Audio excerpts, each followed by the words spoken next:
ప్రభు అయినటువంటి యేసుక్రీస్తు నామంలో ప్రోగ్రాంను వీక్షిస్తున్నటువంటి విశ్వాసులందరికీ హృదయపూర్వక వందనాలు. ప్రభు నామమునకు స్తోత్రాలు కలుగును గాక. మరొకసారి ఈ రీతిగా ప్రభు యొక్క మాటలను మీ వద్దకు తీసుకురావడానికి తండ్రి మనకిచ్చిన ఈ సమయాన్ని సద్వినియోగపరుచుకుందాం. వాక్య ధ్యానాంశంలోకి వెళదాం. మీరందరూ క్షేమంగా ఉన్నారని భావిస్తూ ఉన్నాము. బలమైన మాట చేత ఈ దినాన దేవుడు మనతో మాట్లాడుతున్నాడు గనక ఆ మాటలను విని ఆదరణ, నెమ్మది, సమాధానంతో ముందుకు నడిపించబడ్డానికి సిద్ధపడదాం. చిన్న ప్రార్థన చేసుకుందాం. సర్వోన్నతుడా, పరిశుద్ధుడా, భీకరుడా నీకు వందనాలనైనా ఈ సమయమందు అయ్యా ఇదిగో నీ మాటలను ధ్యానం చేసుకోబోతున్నాం. మాకు రక్షణాధారం మీరే నా తండ్రి. మమ్మల్ని విడిపించువాడవు నీవే. సజీవుడా, నీ యొద్దకు వచ్చువాని ఎంత మాత్రము త్రోసివేసేవాడవు కాదు. నీ సమీపమునకు వచ్చి నీ సన్నిధిలో ప్రార్థించే ఈ గొప్ప భాగ్యాన్ని మాకు ఇస్తున్నందుకు స్తోత్రాలు. నీ మాటలే మాకు పరమానందము నాయన. అట్టి జీవపు మాటలతో ఈ దినాన మాతో మాట్లాడండి. మమ్మల్ని ధైర్యపరచండి, బలపరచండి. నీ కృపకు వారసులుగా ఆయత్తపరచమని, నా నోటిని బోరుగా వాడుకొనమని యేసు నామములో అడుగుచున్నాం తండ్రి, ఆమె. పరిశుద్ధ లేఖన భాగం నుంచి కీర్తనల గ్రంథము 116వ కీర్తన 8వ వచనాన్ని మనందరం కూడా చదువుకుందాం ప్రియులారా. కీర్తనల గ్రంథము 116వ కీర్తన 8వ వచనం. మరణము నుండి నా ప్రాణమును, కన్నీళ్లు విడవకుండా నా కన్నులను, జారిపడకుండా నా పాదములను నీవు తప్పించి ఉన్నావు. ఇక్కడ భక్తుడు తండ్రితో మాట్లాడుతున్న శ్రేష్టమైనటువంటి మాటలు ఏంటయ్యా అంటే, మరణము నుండి నా ప్రాణమును, కన్నీళ్లు విడవకుండా నా కన్నులను, జారిపడకుండా నా పాదములను నీవే తప్పించావు. విశ్వాస ప్రక్రియలో మనందరం కూడా ముందు కొనసాగేటప్పుడు ఎన్నో అవరోధాలు, సమస్యలు, చీకటి సంబంధమైనటువంటి గాఢాంధకారంతో కూడుకున్నటువంటి అపాయకరమైన పరిస్థితులు విశ్వాస జీవితంలో వెళ్తున్నప్పుడు ఎదురవుతూ ఉంటాయి. కొన్ని సందర్భాలలో మన పని అయిపోయింది అనుకుంటాం. కొన్ని సందర్భాలలో ఇంకా మనం లేవలేమేమో, ఇంతేనేమో, మన పరిస్థితికి అయిపోయింది అని బాధపడుతూ కృంగిపోతున్న సందర్భాలు చాలా ఉంటాయి. కానీ విశ్వాస జీవితంలో ఒక విశ్వాసకు ఉండవలసిన గొప్ప నమ్మకము, నిరీక్షణ ఏంటయ్యా అంటే, నేను సేవిస్తున్న దేవుడు గొప్పవాడు, నేను ఆరాధిస్తున్న దేవుడు సజీవుడు, ఆయనకు నేను ప్రార్థన చేసినప్పుడు నా ప్రార్థన ఆలకించి ప్రతిఫలము అనుగ్రహింప చేయగలిగిన వాడు, అది ఎలాంటి ప్రార్థన అయినా ఆలకించి నా పక్షాన కార్యం జరిగిస్తాడు అన్న దృఢ నిశ్చయత కలిగి ఉండాలి.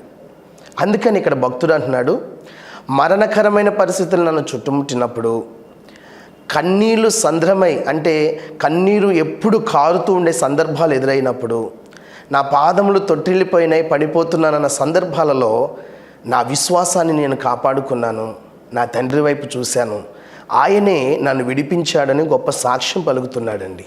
కనుక మరణకరమైన పరిస్థితులు ఎదురైనా, అదిగో కన్నీళ్లు విడిచే సందర్భాలు ఎన్నో వచ్చినా, పాదములు జారిపడడానికి సిద్ధపాటు కలుగున్నా, వాటన్నిటిలో నుంచి విడిపించి తప్పించి లేవనెత్తగలిగిన వాడు నువ్వు నేను ఆరాధిస్తున్న సజీవుడైనటువంటి దేవుడు.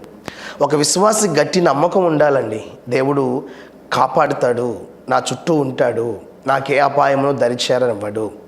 అందుకనే 23వ కీర్తనలో దావీదు మహారాజు చక్కగా దేవుని యొక్క నామాన్ని వర్ణిస్తూ ఉంటాడు. ఏమంటే, గాఢాంధకారపు లోయలో నేను సంచరించవలసిన పరిస్థితులు వచ్చినాయి, కానీ అలాంటి చీకటి ఛాయల్లో, గాఢాంధకారపు ఛాయల్లో నేను నడిచినా నేను భయపడట్లా. ఎందుకంటే అక్కడ కూడా నేను సేవించే దేవుని యొక్క దుడ్డుకర్ర, రాజదండం నన్ను ఆదరిస్తుంది. అందుకని పడిపోకుండా, కన్నీళ్లు విడవకుండా, జారి పడకుండా, మరణకరమైన పరిస్థితుల్లో నేను చేజిక్కుకోకుండా నన్ను విడిపించగలిగిన వాడు ఒకడు ఉన్నాడని గుర్తుపెట్టుకున్నా నేను. ఇది మనకు కూడా ఉండవలసిన నిరీక్షణ. అలాంటి ఛాయల్లో మనం సంచరించవలసిన పరిస్థితి వచ్చినా దేవుని యొక్క దుడ్డు కర్ర రాజదండము నీకు నాకు తోడై ఉంటుంది. ఎల్లప్పుడూ ప్రతి సమయమనక అసమయమనక ప్రతి నిమిషము నీకు నాకు తోడయ్యి నడిపిస్తుందండి. కనుక మనము దేవుని మీద విశ్వాసం ఉంచాలి. చూస్తున్న పరిస్థితులను బట్టి కృంగిపోకూడదు. మన కళ్ళ ముందు ఎన్నో జరుగుతాయి, మన కుటుంబంలో ఎన్నో సంభవిస్తూ ఉంటాయి. వాటి వలన కొన్ని సందర్భాలలో మన విశ్వాసంలో మనం వెనక్కి వెళ్ళిన పరిస్థితులు చాలా ఉన్నాయి. కానీ భక్తుల యొక్క మాటలను బట్టి, వారు దేవుని యందు ఉంచిన విశ్వాసాన్ని బట్టి, నమ్మకాన్ని బట్టి మనం కూడా ఏం చేయాలంటే దేవుని మీద ఆధారపడి దేవుడు ఎంత గొప్పవాడో, ఆయన ఎలా సహాయం చేయగలడో, ఆయన ఎలా విడిపించగలడో, ఆయన ఎలా తప్పించగలడో మనకి గ్రహించి ఉన్నాం కనుక ఆ అపాయకరమైన పరిస్థితుల్లో కూడా మన విశ్వాసాన్ని కోల్పోకుండా దేవుని మీద ఆధారపడాలి. అందుకే ఇక్కడ అంటున్నాడు, దుడ్డు కర్ర రాజదండం నాకు తోడుగా ఉంటుందని నాకు తెలుసు. అందుకనే గాఢాంధకారపు ఛాయల్లోకి వెళ్ళినా నేను భయపడలా, దిగులు పడలా, కన్నీరు కార్చలా. ఎందుకంటే సజీవుడైన వాడు నా పక్కనే ఉన్నాడుగా. విశ్వాసులుగా మనందరికీ ఉండవలసిన గొప్ప నిరీక్షణ అండి.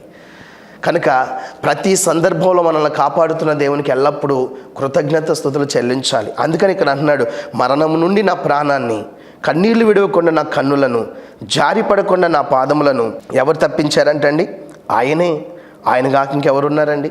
పరిశుద్ధ లేఖన భాగంలో కీర్తన గ్రంథంలోనే 49వ కీర్తన 15వ వచనంలో అంటాడు, దేవుడు నన్ను చేర్చుకొనెను, పాతాళ బలములో నుండి ఆయన నా ప్రాణమును విమోచించును.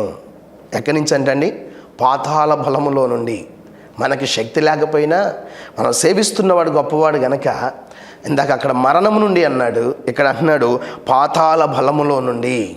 పాతాళ బలములో నుండి, దుష్టుని యొక్క ఆధిపత్యంలో నుండి, అంధకార శక్తుల యొక్క సాన్నిహిత్యంలో నుండి మనల్ని విడిపిస్తాడంటండి దేవుడు. ఎప్పుడంటే మనం వచ్చి ఆయన పరిశుద్ధ పాదపీఠం దగ్గర సాగిలపడి తండ్రి అని ఒక్క మాట పిలవండి, నానా అని ఒక మాట సంబోధించండి. అక్కడ నిజంగా ఆయన ఏం చేస్తుందో తెలుసా? హక్కును చేర్చుకుంటాడంటండి. కోడి తన పిల్లలను చేర్చుకున్నట్లుగా చేర్చుకుని, ఏంటి నా కుమారుడా నీ సమస్య, ఏంటి నా కుమార్తె నీ సమస్య, దేనికి ఇబ్బంది పడుతున్నావు, దేనివల్ల నువ్వు కృంగిపోతున్నావు అని చెప్పి మనల్ని చేర్చుకుని, హక్కును చేర్చుకొని మనకున్న ఆ బలహీనతలన్నింటిలో నుంచి విడిపించడానికి ఆయనే సజీవుడుగా మన పక్షాన ఉంటాడంట. అందుకని మరణము నుండి అన్నాడు. ఇక్కడికి వచ్చేసరికి పాతాళ బలము నుండి. మనం దాన్ని జయించలేం, కానీ దానితో పోరాడి గెలిచి ఆ బంధకాల్లో నుంచి మనల్ని విడిపించగలిగిన సామర్థ్యం కలిగిన దేవుడు ఒక ఆయన ఉన్నాడు. ఆయన మీద ఆధారపడితే చాలు, ప్రార్థిస్తే చాలు, సర్వశక్తిమంతుడు మనకు కావలసిన ప్రతి అవసరత తీరుస్తాడండి. కనుక ఈ దినాల్లో ప్రతి కుటుంబంలో కూడా ఎంతో కన్నీళ్లతో కూడుకున్నటువంటి సమస్యలు, ఎన్నో అవరోధాలు, కృంగిపోతున్న పరిస్థితులు చాలా ఉన్నాయి. లేవలేకుండా పడున్న స్థితిలోనే ఉండి కన్నీరు కారుస్తూ రోధిస్తూ ప్రతి దినము కూడా కొమిలిపోతున్న సందర్భాలు చాలా ఉన్నాయండి. కానీ నేను అంటాను, నిన్ను సృష్టించిన వాడు చేతగానివాడా? నీకు రూపునిచ్చిన వాడు నిన్ను మర్చిపోయాడా? నువ్వు పడున్న స్థితి ఏంటో ఆయనకి తెలియట్లేదా? కనుక అపాయకరమైన పరిస్థితులు ఎదురైనప్పుడు మనం కృంగిపోవటం కన్నా దేవుని వైపు చూసి ప్రార్థించడం చాలా మిన్న. ఆయన మీద ఆధారపడాలండి. ఆధారపడినప్పుడు అలాంటి మరణము నుండి కన్నీళ్లు విడవకుండా, జారి పడకుండా మన పాదాలను తప్పిస్తాడు. చూడండి, దానియేలును తీసుకున్నట్లయితే మనము తనకున్న ఎదురున్న పరిస్థితి ఏంటంటే మరణము, రెండోది కన్నీళ్లు విడిచే పరిస్థితి, జారి పడడానికి కొంచెమే తప్ప ఉంది. ఎన్ని అపాయకరమైన పరిస్థితులు చుట్టుముట్టినా దానియేలుకున్న నిరీక్షణ ఏంటంటే రక్షించుటకు సమర్థుడే కదా, ఆయన విడిపిస్తాడు కదా. ఎన్ని అలుముకున్నా నా దేవుడు నాకుంటే చాలు కదా అని ఆ దేవునికే ప్రార్థించడం ప్రారంభించాడు, ఆ దేవునికే మొరపెట్టడం ప్రారంభించాడు. తనకు వచ్చిన సమస్యను కూడా తండ్రితో చెప్పుకోవడం ప్రారంభించాడు. అందుకనే సింహాల నోళ్ళనైనా మోయించాడు, కానీ సింహాల బోనులో వేయబడ్డ తన కుమారుడికి మరణం రాకుండా కాపాడాడు, కన్నీళ్లు విడవకుండా కాపాడాడు, జారిపడకుండా తన పాదాలను నిలబెట్టాడండి. హల్లెలూయా. ఇది నాన్న, నీవు నేను కూడా తండ్రి వైపు చూస్తూ, నాన్న నాకు ఈ సమస్య ఉంది అయ్యా, నా ప్రార్థన ఆలకించు, నాకున్న బంధకాల నుంచి, ఈ సమస్యల నుంచి విడుదల కలిగించు. ఇదిగో ఎన్నో దినాల నుంచి నేను కన్నీరు కారుస్తున్నాను, ఎన్నో దినాల నుంచి రోధిస్తున్నాను, ఎన్నో దినాల నుంచి వేదన అనుభవిస్తున్నాను. నా పరిస్థితిని చూస్తున్నవాడు కదయ్యా, నీ పాదాల దగ్గరికి వచ్చి చేరాను, నిన్నే అడుగుతున్నాను, నీకు మొరపెడుతున్నానని ఒక్క మాట హృదయపూర్వకంగా పలకండి. మనస్ఫూర్తిగా పలకండి. యథార్థమైన హృదయంతో దేవుని సన్నిధికి వచ్చి సాగిలపడండి. దేవుడు ఎందుకు ఆలకించడండి? శత్రు భయం నుండి నన్ను విడిపించేవాడు ఆయన కదా. అపాయకరమైన పరిస్థితులు చుట్టుముట్టినప్పుడు రక్షించేవాడు ఆయన కదా. అంత గొప్ప శక్తిగల దేవుడు మనకున్నప్పుడు మనం దిగులు చెందవలసిన పని లేదండి. 56వ కీర్తనలో ఒక మాట అంటాడు చూడండి, 12వ వచనంలో కూడా అంటున్నాడు ఇక్కడ, దేవా నీవు మరణంలో నుండి నా ప్రాణమును తప్పించావు, నేను జీవపు వెలుగులో దేవుని సన్నిధిని సంచరించినట్లు జారి పడకుండా నా పాదాలు తప్పించావు. వీళ్ళందరూ ఎంత విశ్వాసం ఉంచితే దేవుడు కార్యాలు చేస్తున్నాడండి. మరణములో నుండి నా ప్రాణాన్ని తప్పించావు, మరణములో నుండి దేవా నీకు మొరపెట్టుట చేత నా ప్రాణాన్ని నువ్వు తప్పించావయ్యా, రక్షించావు, నువ్వు తప్ప ఇంకెవరు లేరు. కనుక దేవుని మీద ఆధారపడితే తప్పకుండా అంటున్నాడండి, మరణకరమైన పరిస్థితులు మన చుట్టుముట్టినప్పుడు విడిపించటకు శక్తిగల దేవుడు. అందుకని ఎర్ర సముద్రాన్ని దాటే ముందు కూడా, ఎర్ర సముద్రం ఎదురున్నప్పుడు, ఫరో సైన్యం వెనుకున్నప్పుడు, జనసమూహం అంతా తల్లడిల్లిపోతున్నప్పుడు, ఏడుస్తున్నప్పుడు, రోధిస్తున్నప్పుడు మోషే ఎవరి మీద ఆధారపడ్డాడండి? దేవుని వైపే చూశాడు. ముందెళ్ళినా మరణమే, వెనక్కెళ్ళినా మరణమే, ఎటు చూసినా కన్నీటి సంద్రమే, తప్పిపోవడానికి కొంచెమే ఉందిగా, ఇంక ఏం చేయాలి మేము, పరిస్థితుల్లో మాకు అర్థం కావట్లేదని రోధిస్తున్నారు వాళ్ళు. అలాంటి పరిస్థితుల్లో మోషే 2 చేతులు ఎత్తి ప్రార్థించినప్పుడు దేవుడు అంటున్నాడు, ఎందుకు మోషే అలా ఉన్నావు, సాగిపోమ్మని చెప్పు వాళ్ళని. ఎంత గొప్ప దేవుడో తెలుసా? ఎర్ర సముద్రం ఎదురుంటే ఎలా సాగిపోమంటావయ్యా? మరణిస్తాం కదా, నీళ్ళల్లో మునిగిపోతే మరణిస్తాం కదా, ఏంటి మా పరిస్థితి, ఎలా వెళ్ళాలి? వాళ్ళు అడగలేదు, కానీ మనుషులుగా మనకు వచ్చే ఆలోచనలు. ఎర్ర సముద్రం ఎదురున్నప్పుడు ఎలా వెళ్ళమంటావు? దానిలో ఒకవేళ దిగిన మోకాళ్ళ లోతుకు వెళ్తాము, తర్వాత వెళ్ళాలంటే భయం కదా, మేము మునిగిపోతాం, చనిపోతాం. ఇప్పుడు మరణకరమైనది ఎదురుందనే కదా నీకు మొరపెట్టేది, మేము ఏడ్చేది. దేవుడు అంటున్నాడు, విశ్వాసంతో ముందుకెళ్ళండి.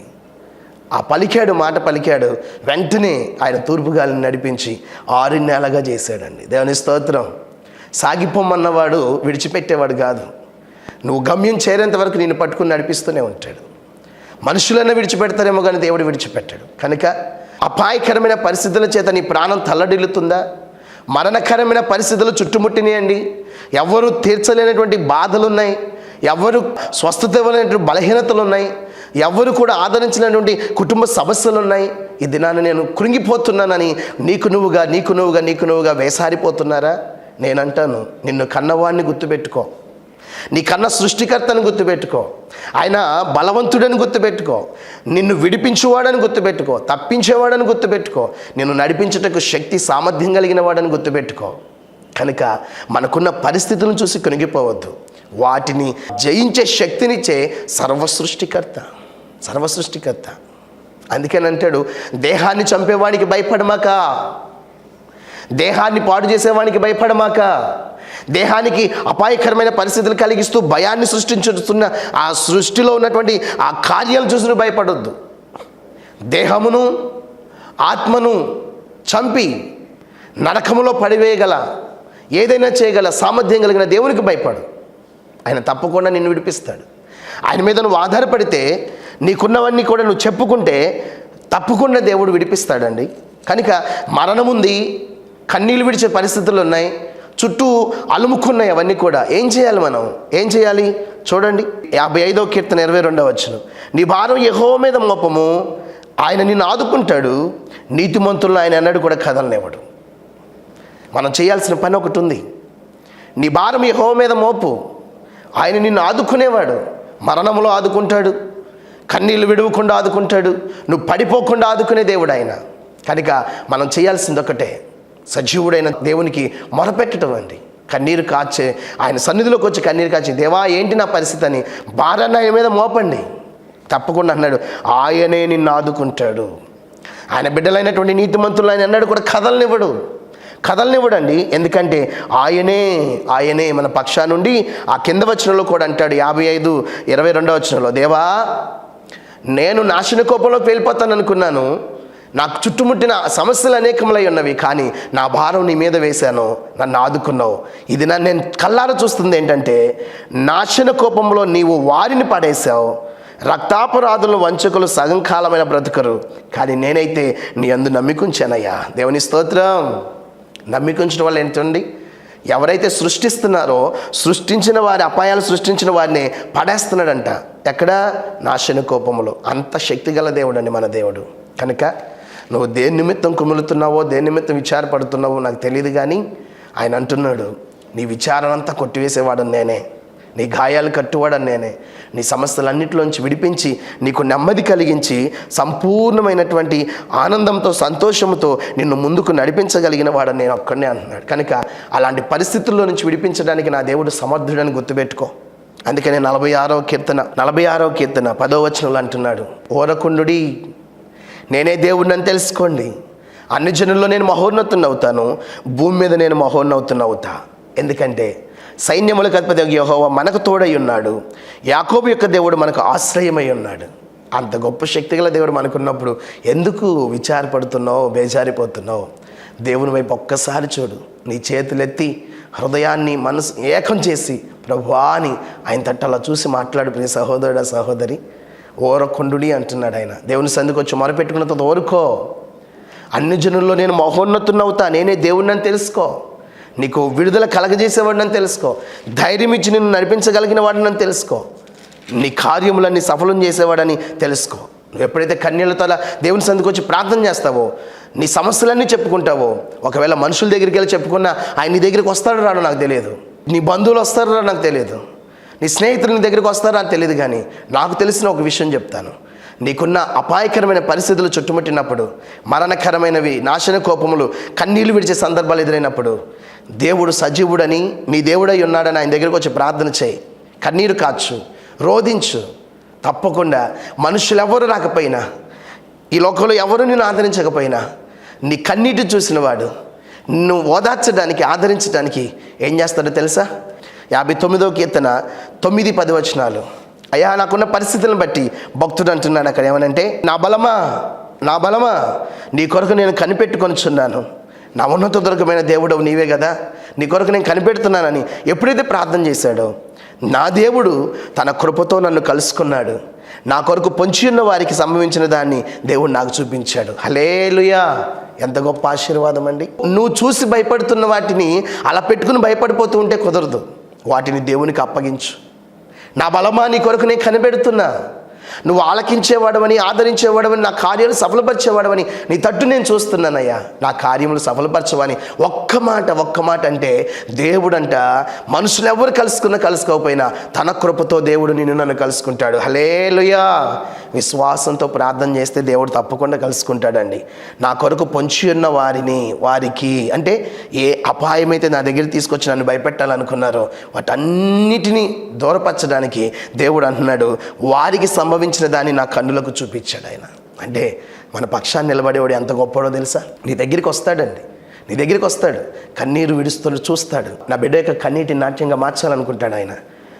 రోధించు దైవ సన్నిధిలో, నీ ప్రార్థన ఆలకించి దేవుడు భారం వేయి ఆయన మీద, నీ భారాన్ని తీర్చడానికి తోడుగా ఉన్నాడు.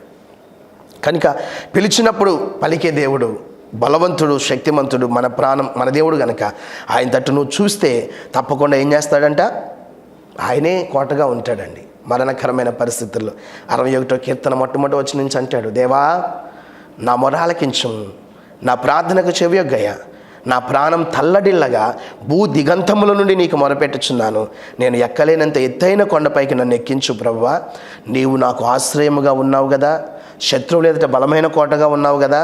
యుగములు నేను నీ గుడారంలో నివసిస్తాను, నీ రెక్కల చాటున దాక్కుంటాను. ఎంత ప్రార్థన అండి చూడండి.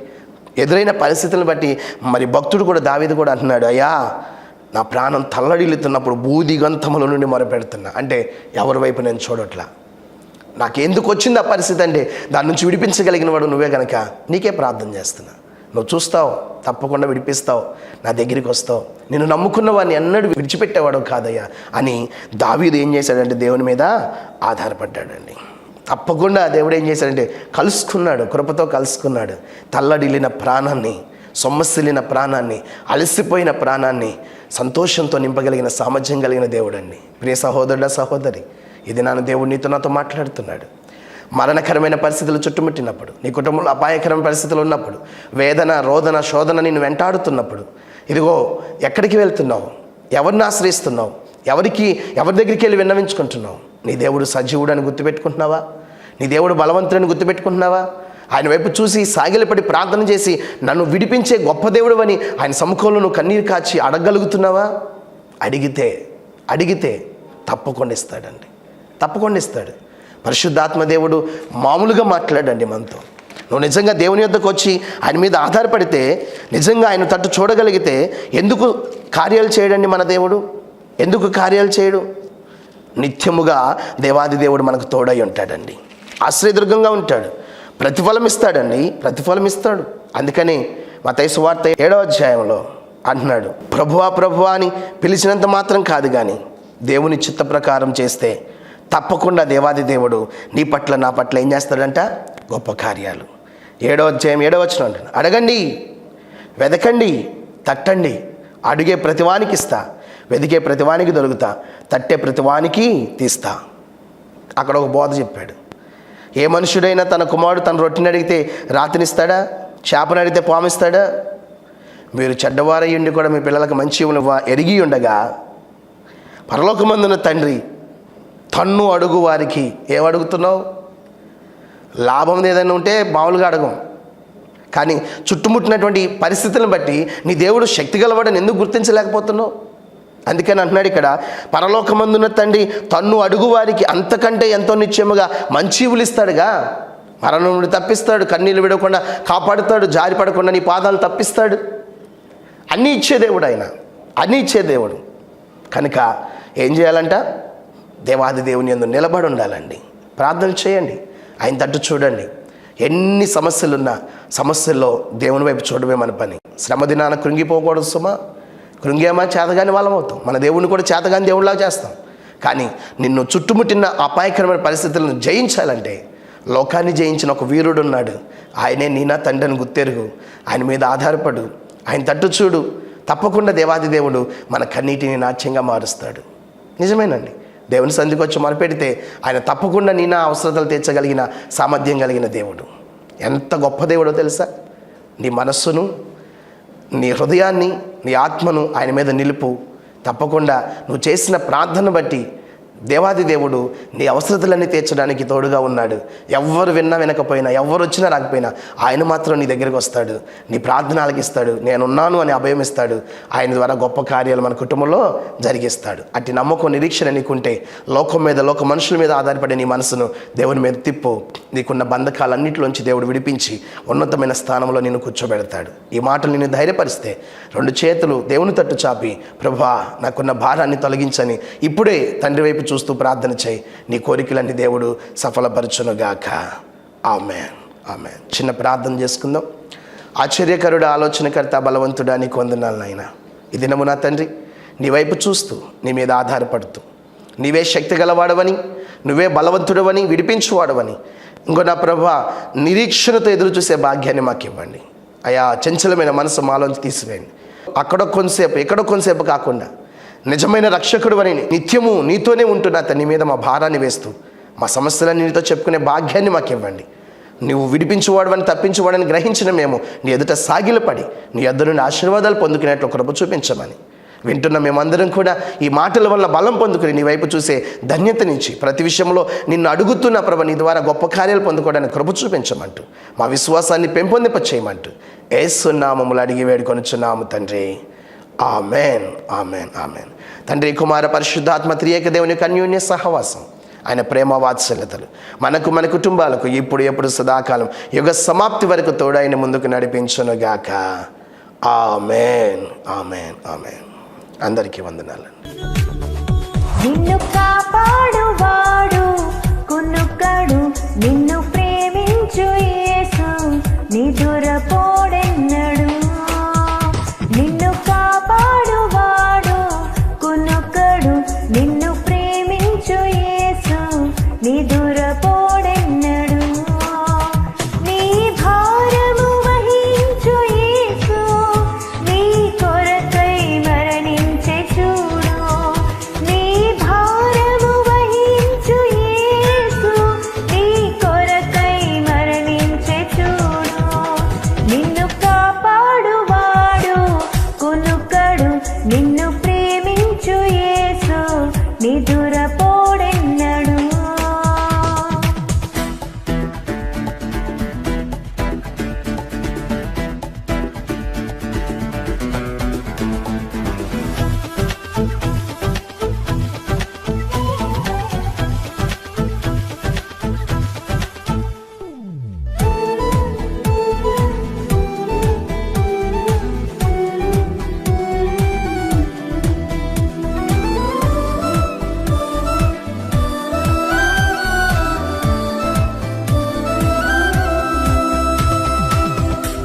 పలుకరించే వారు లేక పరితపిస్తున్నా,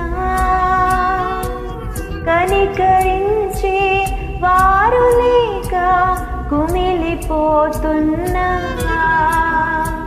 పలుకరించే వారు లేక పరితపిస్తున్నా,